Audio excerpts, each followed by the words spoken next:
The situation in Venezuela is very worrying. The country appears to be on the brink of a human rights abyss. Now, many of us were pleased to see that at the turn of the century, Venezuela began to take steps to address the rights of the most marginalized, who had been discriminated against for a long, long while.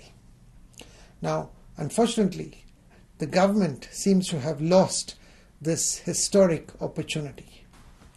Since the beginning of February, people have taken to the streets to protest against the high levels of criminality and insecurity that plague the country and at shortages of essential goods and services.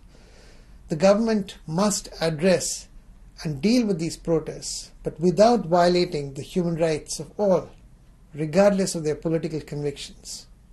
In recent weeks, Amnesty International has documented scores of cases of grave human rights abuses, including killing and wounding, as a result of policing the current demonstrations.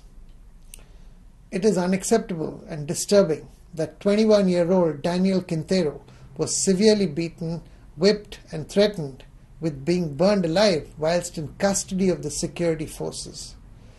It's equally unacceptable that pro- and anti-government protesters resort to violence, leading to civilians and officials being shot or hurt during provoked incidents at the barricades.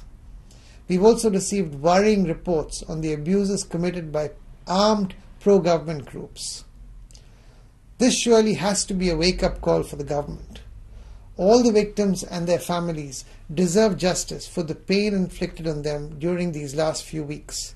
It's crucial that all these incidents are urgently investigated and those responsible are brought to justice. Equally, it's crucial that a plan of action is put in place so that the country doesn't fall into this abyss.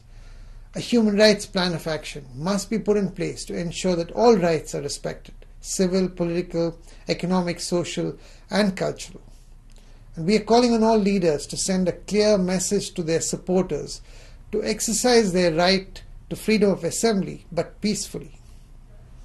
Amnesty International urges the government to send a clear signal that human rights violations are not going to be tolerated.